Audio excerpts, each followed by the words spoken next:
Assalamualaikum warahmatullahi wabarakatuh.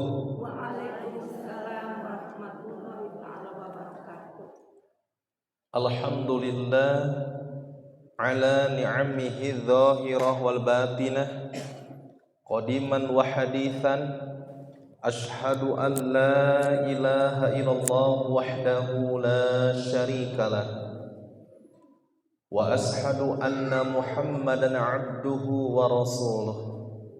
Allahumma salli wa sallim ala nabiyhi wa rusulihi Muhammad sallallahu alaihi wasallam wa alihi wa sahbihi wa man tabi'ahum ila yaumiddin, amma ba'd. Puji dan syukur senantiasa kita panjatkan kepada Allah Subhanahu wa ta'ala atas segala nikmat yang telah Allah berikan kepada kita, terutama nikmat iman, Islam dan ihsan. Salawat dan salam senantiasa terlimpah curahkan kepada junjungan kita, yakni Nabi Muhammad sallallahu alaihi wasallam, kepada keluarganya, para sahabatnya, para tabi'in, tabi'ut tabi'innya, sampai kepada kita semua. Semoga kelak kita mendapatkan syafaatul uzma. Amin ya Allah ya rabbal alamin. Kumaha daramang Bu Ibu? Alhamdulillah sehatnya. Mudah-mudahan ibu-ibu semua senantiasa diberikan kelapangan hati untuk menerima ketetapan dan keputusan Allah. Masih momentum Maulid Nabi, tapi ini lebih khusus temanya, yakni menanamkan apa Bu? Menanamkan keteladanan menanamkan keteladanan Rasulullah sallallahu alaihi wasallam untuk meraih tujuan dunia dan akhirat. Nah, itu Bu ya. Tujuan dunia dan akhirat. Banyak manusia yang membatasi kehidupan hanya sampai dunia wungkul. Banyak manusia yang berikhtiar agar dunianya tidak kelaparan, agar dia punya pekerjaan, tapi tidak mempersiapkan bagaimana nanti setelah dia mati, apa yang harus dia persembahkan. Nah, ini poin yang pertama. Maka simpan, jangan batasi kehidupan kita hanya di dunia saja. Tetapi kita pun harus mempersiapkan kehidupan setelah dunia ini. Bisa dipahami? Baik.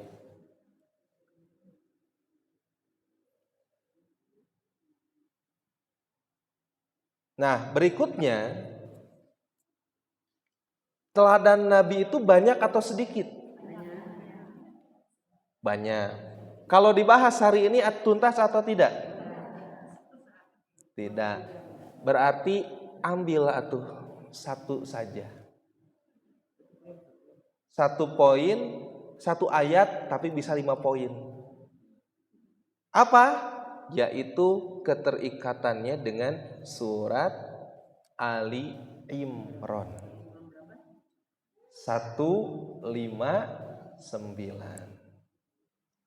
159 eta we hungkul. Eta heula gitu. Sok mangga dibuka.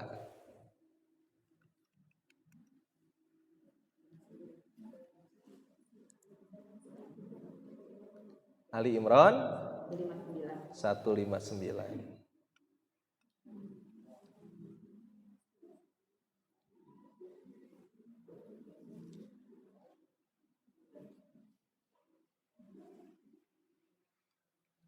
Kumahana bunyina teh Bu? Mangga? Mohon. Sok artosna we Ibu mangga.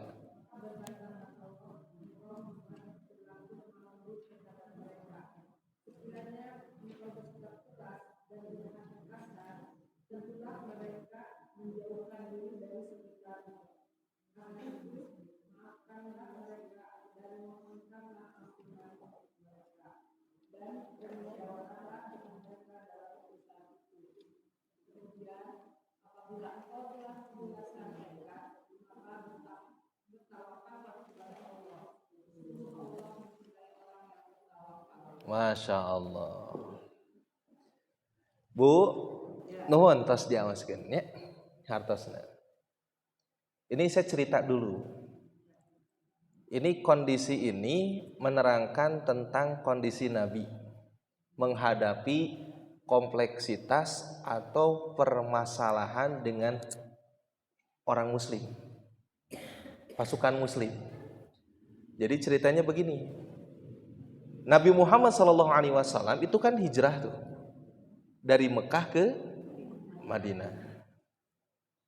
Orang kafir ketika mengetahui banyak yang hijrah itu ada rasa takut kalau nanti ikut semua ke Nabi Muhammad. Maka mereka mengadakan perang untuk memerangi Nabi Muhammad yang kita kenal dengan namanya Perang Badar. Perang Badar. Di mana Perang Badar itu kaum muslim hanya 313 orang. Diserang oleh 1000 orang. Ingat, Islam itu ada bukan karena pedang. Dan kalau tidak ada yang ngajak perang, moal perang. Jadi jangan sampai mengatakan Islam menang karena pedang, bukan. Kalau tidak ada yang ngajak perang, ada moal perang. Ini kaum muslim diserang. Akhirnya terjadi perang Badar. Itu perang pertama Nabi dan para sahabat melawan kaum musyrikin. Menang atau kalah? Secara logika menang atau kalah? Secara logika 313 ngelawan 1000. Tapi pada kenyataannya menang, dibantu oleh malaikat. Sampai-sampai ada 70 orang kaum kafir musyrik yang tewas. 70 orang dari pihak lawan yang tertawan. Banyak peralatan perang dari kaum kafir musyrik yang jadi gonimah. Kuda, panah, pedang, dan lain sebagainya. Kalau dikalkulasikan dengan rupiah, itu nominalnya bisa miliaran. Kira-kira pasukan musuh Nabi dendam tidak terhadap pasukan muslim? Pingin melakukan balas dendam tidak? Betul sekali. Akhirnya mengadakan perang yang berikutnya, namanya Perang Uhud.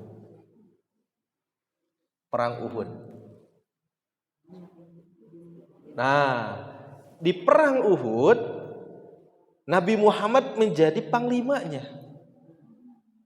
Sedangkan di kaum kufar Khalid bin Walid yang menjadi panglima perangnya. Pada waktu itu Khalid bin Walid belum masuk Islam. Perang, duel dulu, kalah. Terus lagi mengadakan perang secara satu persatu. Saling serang. Duel. Akhirnya pasukan musuh bisa dipukul mundur dari komplek Uhud itu. Di atas, di Jabal Uhud itu Rasul sudah memasang tukang panah hungkul. Di atas enak atau tinggal nembakan, betul tidak? Nah, ketika kaum kufar bisa dipukul mundur dari peperangan, pemanah-pemanah pasukan muslim yang ada di atas melihat ke bawah, banyak ghanimah, banyak rampasan perang. Yang bawah ngambil, mengamankan. Paciwe, karena mengamankan Bu, diamankan. Anu di luhur ada geus teu aya musuhna. Sudah tidak ada musuhnya. Itu Khalid bin Walid yang memiliki insting perang yang kuat. Melihat pasukan muslim bercerai-berai, dan lain sebagainya, pasukan muslim insting perangnya langsung bangkit lagi. Kembali serang muslim. Akhirnya yang tadinya tempat pemanah itu digunakan untuk kaum muslim, ini berbalik terbalik. Kaum kafir yang ada di atas. Sehingga akhirnya banyak kaum muslim, pasukan muslim yang syahid. Sampai 71 orang. Di Uhud itu. Sampai paman Nabi namanya Hamzah itu meninggal. Syahid karena dilempar tombak oleh Wasi, disuruh oleh Hindun menembus sampai ke jantungnya. Paman Hamzah. Dan pada waktu itu situasi sangat genting sampai-sampai Nabi diburu untuk dibunuh. Mana Muhammad? Saya tidak bisa tidur nyenyak, tidak bisa makan kenyang sebelum Muhammad mati di tangan saya. Bayangkan. Dicarilah Nabi Muhammad. Nabi Muhammad bersembunyi di Jabal Uhud, ada gua di sana. Ketahuan ketika Nabi Muhammad mau ditebas dengan pedang, datang Tolha, menangkis dengan tangannya, putus tangannya. Terus ditahan sampai-sampai Nabi terpukul oleh pedang kepalanya itu. Besinya nanclep sampai ke pipinya yang menyebabkan gigi gerahamnya patah. Itu sangat genting sekali pada waktu itu, bayangkan. Tapi Nabi berhasil diselamatkan. Kaum muslim pada waktu itu terbalik menjadi kalah. Karena apa? Ketidakdisiplinan pasukan muslim, sebelum ada instruksi turun, mereka sudah turun duluan. Kalau sekiranya ibu jadi nabi, melihat pasukan yang seperti itu, kehel atau tenang jiwanya? Kehel pisan. Terbalik maneh teh. Kan begitu ya? Ya. Tapi subhanallah, Nabi Muhammad enggak seperti itu. Meskipun nyawanya terancam, pasukan muslim banyak yang terbunuh, tapi Nabi Muhammad SAW tidak begitu. Bahkan turun ayat fabima rahmatim minallahi lintalahum, maka disebabkan rahmat Allah kamu bersikap lemah lembut. Lihat Nabi, ya Allah ya Karim. Walau kunta fadhon ghalidhal qalbi, kalau sekiranya kamu bersikap kasar dan berhati keras, lang fadu min haulik, maka mereka akan menjauhkan diri dari sekelilingmu. Nabi diberikan rahmat oleh Allah untuk memiliki hati yang lembut. Ya Allah ya. Kalau kasar akan keluar dari sekeliling Nabi. Karena pasukan muslim pada waktu itu bubar bukan karena mereka mengorientasikan dirinya sendiri, cuman melihat yang di bawah sedang ngumpulkan, tujuannya mungkin ngebantuan gitu. Karena mengira pasukan kafir sudah mundur. Kesalahannya belum ada instruksi turun, sudah turun itu. Tapi Nabi bersikap lemah lembut kepada mereka. Yang hebatnya lagi Nabi, fa'fu anhum, memaafkan mereka.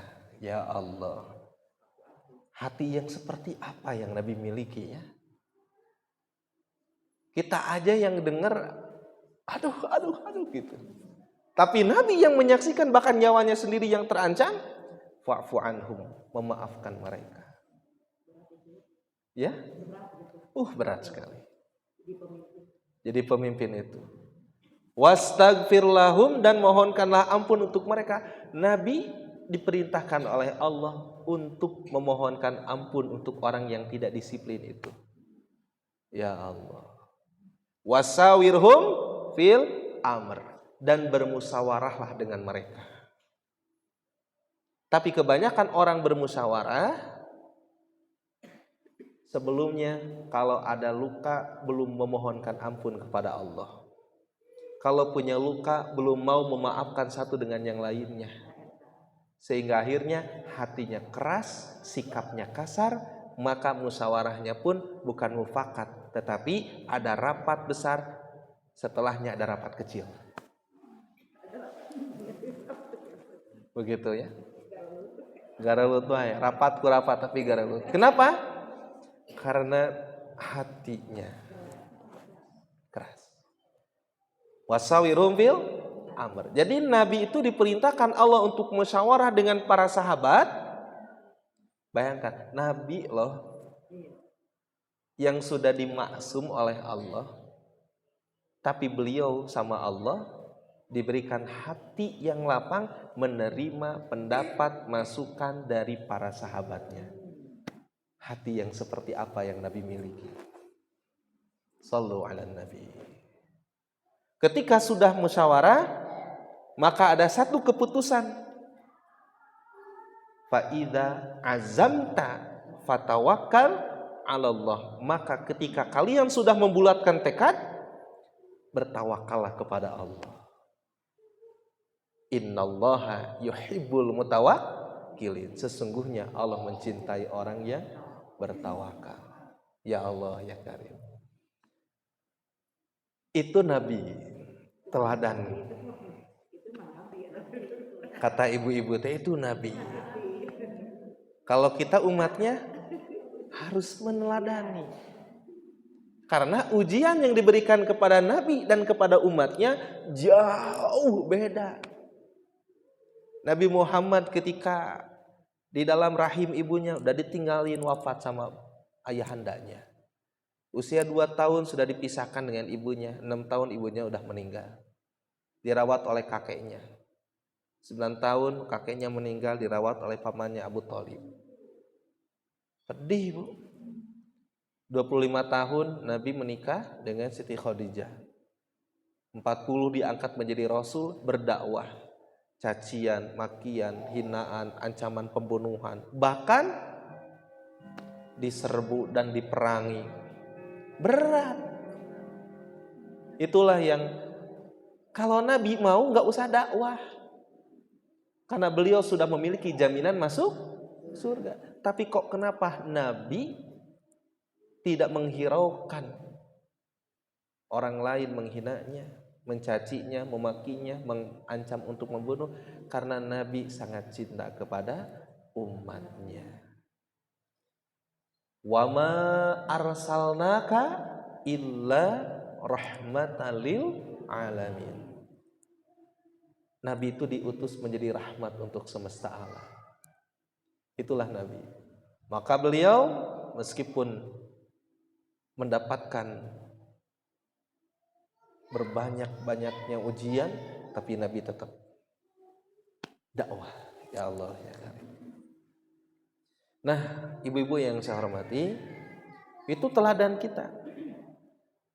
Dan kita pun harus mengikutinya.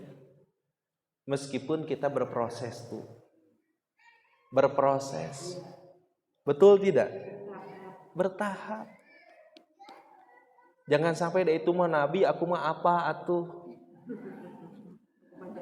Aku mah jablay. Jarang dibelai.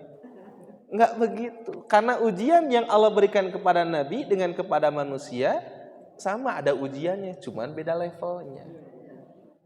Tapi yang pasti ketika menanamkan keteladanan Rasulullah demi mencapai kehidupan bahagia dunia dan akhirat, kita akan berusaha untuk mencapai itu.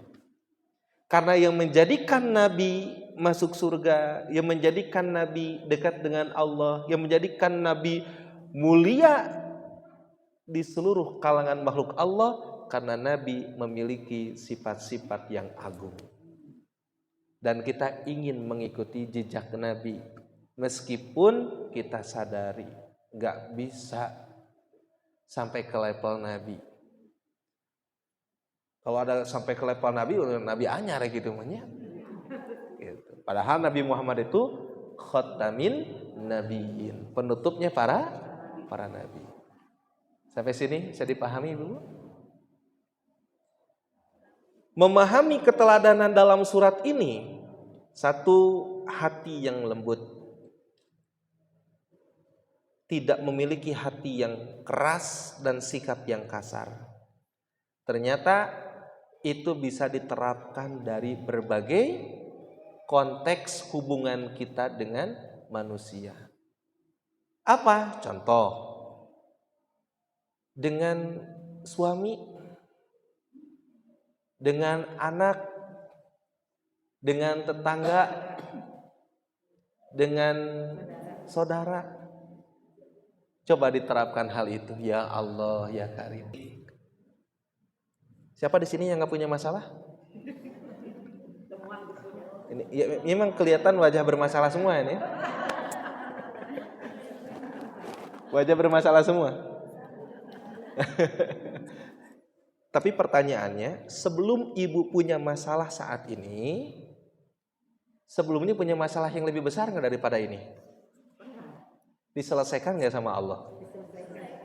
Yakin nggak saat ini ibu punya masalah pasti diselesaikan sama Allah? Itu tanamkan, Bu. Tanamkan itu. Legowo, Bu. Kita nggak terlalu berpakus pada makhluk. Kita akan menjaga kredibilitas kita. Kita akan menjaga ifah kehormatan kita, gitu kan. Yakin? Sudah berapa kali Allah menyelesaikan masalah kita? Banyak sekali, nggak kehitung.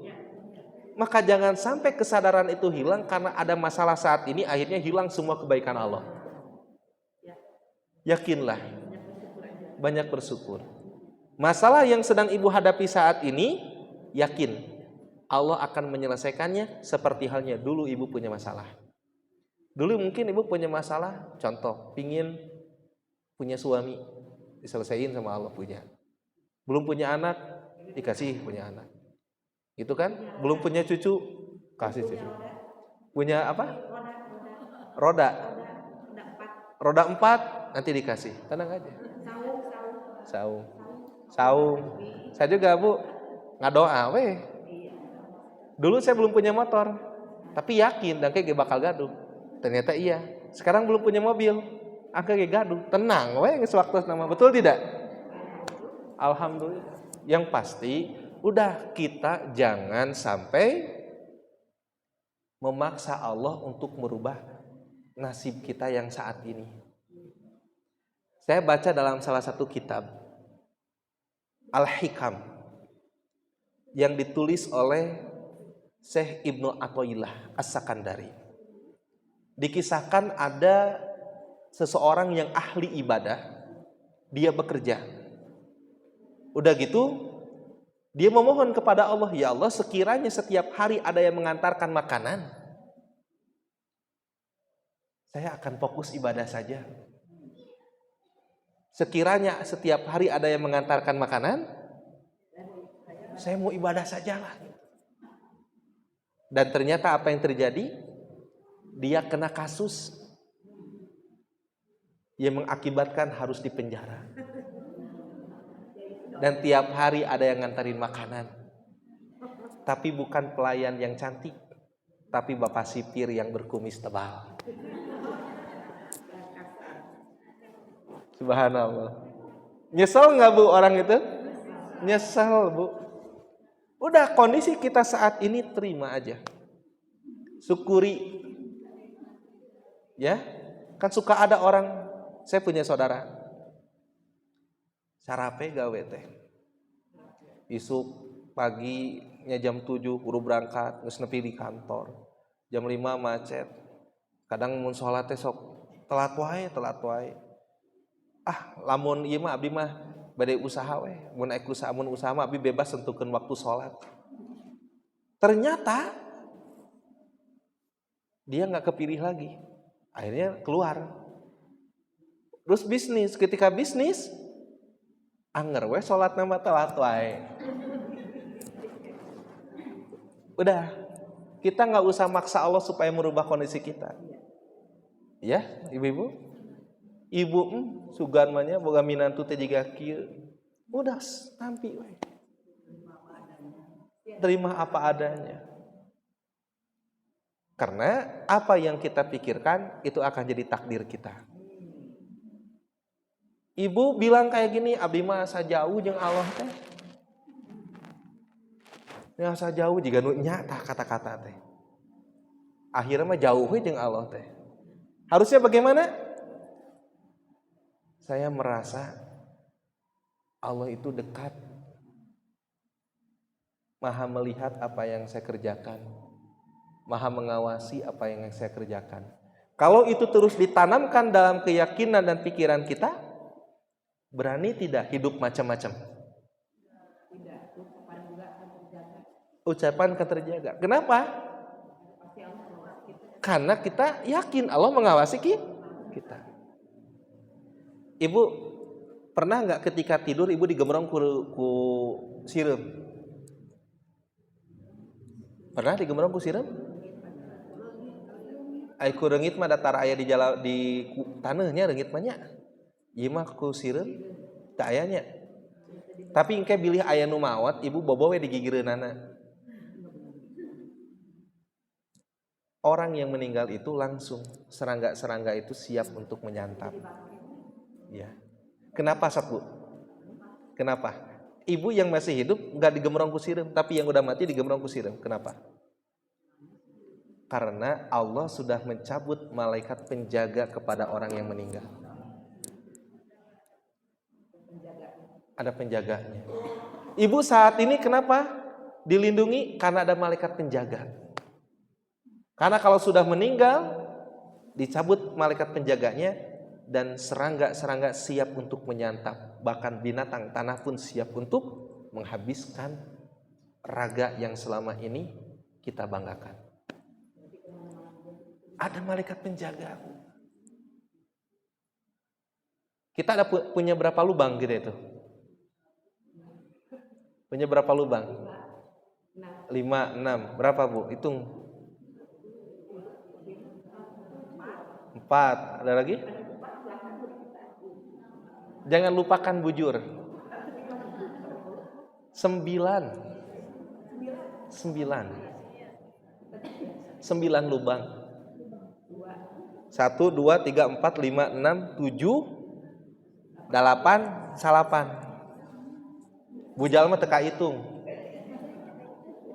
Bujal teka hitung. Ini. Daun hoyongan ka bujal mah. Begitu ya? Dengan lubang ini seseorang bisa ke surga, dengan lubang ini seseorang bisa ke neraka. Makanya di Indonesia ada undang-undang tentang perlubangan. Ada di Indonesia hukum perlubangan. Apa Bu? Pornografi, porno aksi. Itu karena apa? Lubang. Betul nggak? Lubang. Pornografi, porno aksi, seksual dan lain sebagainya itu karena lubang. LGBT karena apa? Lubang. Liang tai. Cek bahasa Cina nama.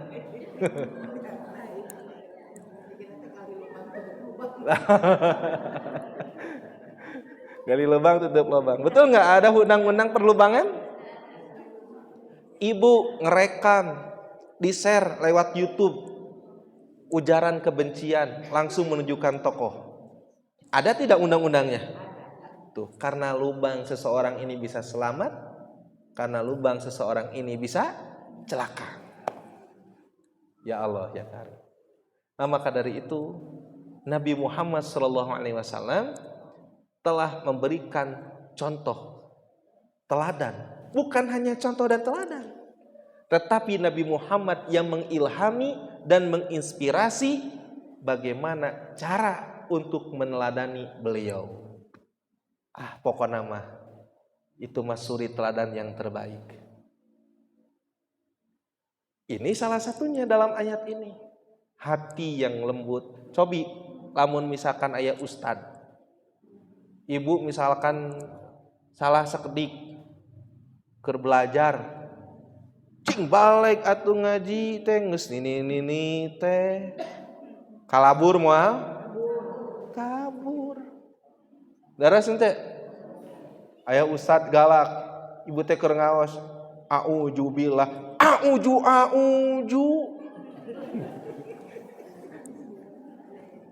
Rewas ibu?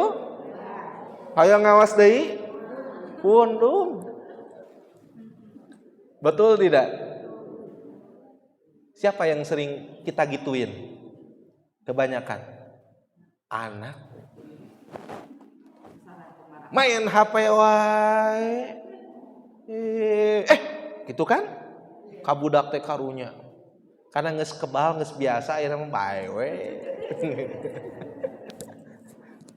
Ya Allah ya Karim. Bersifat lemah jangan memiliki hati yang keras. Nanti berdampak perbuatan yang kasar. Itu level keluarga. Bagaimana kalau level negara? Pimpinan, aparat kalau lemah lembut. Dan sebaliknya kalau kasar. Apa yang terjadi? Respon dari masyarakat. Ya?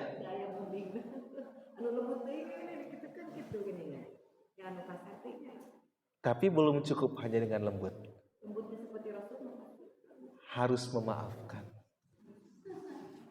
Musyawarah itu menunjukkan keprofesionalan. Betul tidak? Lembut teuing, dan memang kita harus lembut. Makanya ibu, ketika Nabi Sulaiman disuruh memilih harta, tahta, atau ilmu. Nabi Sulaiman pilih apa? Pilih apa? Ilmu. Ada berapa huruf dalam kata ilmu? Ada 3. Ada 3. Yang pertama ain. Yang kedua lam. Yang ketiga mim. Ada singkatannya nggak? Ain itu apa? Ain itu Aliyun. Ayo Ustadz Aliyudin ya. Aliyun. Aliyun itu apa? Tinggi. Orang yang berilmu kedudukannya akan tinggi. Yang kedua huruf apa? Lam. Lam itu apa? Lutfun. Lutfun. Al-latif. Lutfun. Lutfun itu apa? Lemah lembut. Semakin tinggi ilmu seseorang, semakin dia rendah diri kepada Allah, rendah hati kepada sesama manusia. Yang ketiga huruf apa? Mim. Mim itu mulkun. Mulkun. Mulkun itu apa? Menguasai. Menguasai, merajai. Maka orang yang berilmu memiliki kedudukan yang tinggi. Memiliki kelembutan hati. Dan akan menguasai. Makanya Nabi Sulaiman alaihissalam ketika disuruh untuk memilih harta, tahta, atau ilmu, maka Nabi Sulaiman mengatakan ilmu. Al-ilmu nurun. Ilmu itu cahaya. Ibu-ibu yang saya hormati, gak kerasa sudah mau jam 11 ya. Masih lama. Baik. Yang kedua apa? Memaafkan. Ada di sini yang gak pernah punya salah? Punya salah. Nabi itu menghindari konflik, Bu. Bukan Nabi tidak berani untuk menjawabnya, tapi Nabi menghindari konflik dengan para sahabat apalagi. Nih Bu, kecintaan para sahabat itu bukan hanya di mulut saja, tetapi mereka rela mati karena Nabi, membela Nabi. Subhanallah. Ada cerita ketika Nabi Muhammad SAW wafat, Sayyidina Bilal itu kembali ke kampung halamannya Karena setiap kali melihat Masjid Nabawi, maka setiap kali dia teringat Rasulullah. Beliau tidak kuat menahan air mata karena rindu kepada sosok yang paling agung yang mengangkat manusia dari derajat yang rendah kepada derajat yang tinggi. Akhirnya Sayyidina Bilal pergi dari Madinah. Setelah beberapa tahun, Nabi hadir dalam mimpi Sayyidina Bilal. Wahai Bilal, apakah kamu sudah lupa kepadaku? Seketika Bilal terbangun dari tidurnya, lalu bergegas mempersiapkan diri untuk pergi ke kota Madinah. Panjang perjalanan yang Bilal lakukan, lalu beliau masuk kota Madinah disambut oleh para sahabat senior Nabi. Tiba waktu sholat, Sayyidina Bilal diminta untuk azan, tapi beliau mengatakan, saya muadzinnya Rasul. Dibujuk lagi oleh sahabat yang lain, jawabannya sama. Ketika itu datang dua anak kecil, yang satu wajahnya mirip dengan Nabi, yaitu Sayyidina Hasan, dan mengatakan, paman boleh azan? Karena yang meminta adalah cucu Nabi, maka Sayyidina Bilal itu pun mengikuti apa yang diinginkan oleh cucu Nabi. Lalu Bilal naik ke tempat yang paling tinggi dengan perasaan yang campur baur antara rindu dan sedih kepada Nabi, dan beliau mengumandangkan azan. Allahu Akbar. Seketika penduduk Madinah yang pada waktu itu 3.000. Karena Madinah sekarang dengan Madinah dulu beda. Luasnya. Kalau dulu Kuba itu luar kota. Masjid Kuba itu luar kota. Tapi sekarang bagian dari Madinah. Ketika Sayyidina Bilal mengumandangkan azan, yang tadinya manusia sedang bertransaksi, hiruk pikuk, ribut dan lain sebagainya, mendengar Sayyidina Bilal azan, seketika terhenti semua suara, disusul dengan derayan air mata dan suara yang terisak-isak karena mengingatkan azan tersebut dengan sosok yang mereka rindui. Siapa? Nabi Muhammad SAW. Sampai segitunya. Itu langsung berderai air mata penduduk Madinah karena ketika mendengar Sayyidina Bilal azan, itu mengingatkan seolah-olah Nabi hadir di tengah-tengah mereka lagi. Sambil suara yang terisak-isak Sayyidina Bilal, ketika sampai dengan kalimat asyhadu anna Muhammadar Rasulullah, maka Bilal tidak kuat meneruskan adzannya lagi. Beliau jatuh tersungkur dan tidak bisa berhenti air matanya karena teringat dengan kekasih Allah Nabi Muhammad SAW. Akhirnya diteruskanlah oleh cucu Nabi untuk azan itu. Lihat bagaimana kecintaan para sahabat kepada Nabi. Mereka rindu kepada Nabi. Dan saya kebayang kita pun rindu kepada Nabi kan.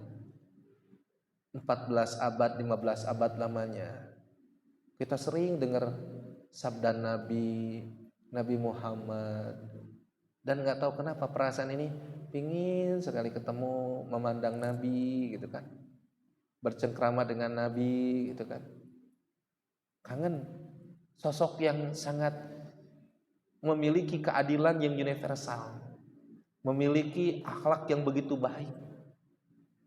Ya kita bisa lihat akhlak Nabi tadi dalam Al-Quran.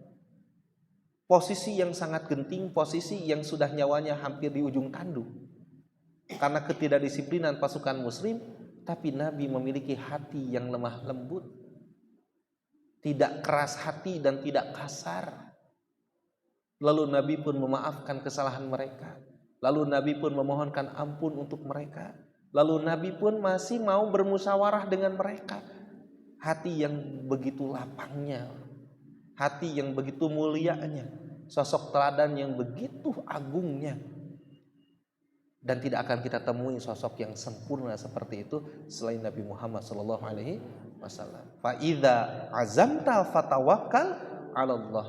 Maka karena jika kau telah membulatkan tekad, maka bertawakallah kepada Allah. Innallaha yuhibbul mutawakkilin. Kenapa kita harus bertawakal? Karena yang akan membuat kita berhasil Allah. Karena kita tidak mungkin bisa berdiri kecuali karena bergantung kepada Allah. Tidak mungkin kita bisa terrealisasi apa yang menjadi rencana kalau tanpa pertolongan Allah. Maka fa idza azamta fatawakkal 'ala Allah. Ini mari diterapkan Bu. Dengan keluarganya yang kecil dulu. Saat anak beda pendapat dengan kita, tenang dulu. Lunakkan hati kita dulu. Setelah itu maafin. Anak ibu pun sama seperti ibu yang punya salah. Seperti halnya dulu ibu kepada orang tuanya. Maka maafkan. Lalu setelah itu ibu mohonkan ampun untuk mereka. Ya Allah, mereka adalah anakku. Itu adalah hamba-Mu. Jika mereka berbuat dosa sama orang tuanya, hamba ridho untuk memaafkannya. Ampuni mereka ya Allah.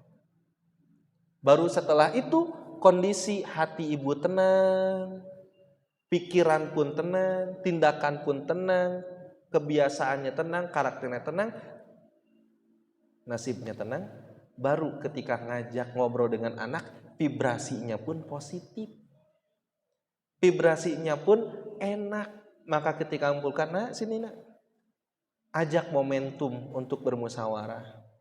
Tanyakan menurutmu seperti apa, bagaimana seharusnya mama, bagaimana seharusnya papa. Yuk kita sama-sama, kita mengajarkan kepada anak memiliki hati yang lapang, memiliki sikap yang mau mendengarkan. Maka ketika itu sudah tercurahkan, kita ambil mana yang akan kita pegang. Ini bermusyawarah, komitmen insya Allah. Baru setelah itu, ketika kita sudah membulatkan tekad dengan anak-anak kita, fatawakal ala Allah. Berserah dirilah kepada Allah. Bergantung totallah kepada Allah. Kenapa? Innallaha yuhibbul mutawakkilin. Dicintai sama Allah, Rob semesta alam. Dicintai sama Allah, sembahannya manusia, sembahannya alam semesta. Dicintai sama Allah, rajanya raja. Orang yang bertawakal dicintai oleh Allah. Nah, itu mungkin ibu-ibu, mudah-mudahan Ali Imran 159 ini menjadi bekal untuk kita menanamkan keteladanan Rasulullah Shallallahu Alaihi Wasallam untuk mencapai tujuan bahagia dunia dan akhirat. Mudah-mudahan Allah Subhanahu Wa Taala melapangkan urusan kita, memudahkan kita untuk bisa melakukan ketaatan dan menjauhkan segala diri dari kemaksiatan. Saya ucapkan terima kasih banyak atas segala perhatiannya. Dan mohon maaf jika ada kata atau sikap yang kurang berkenan. Saya kembalikan lagi kepada Ibu MC. Assalamualaikum warahmatullahi wabarakatuh.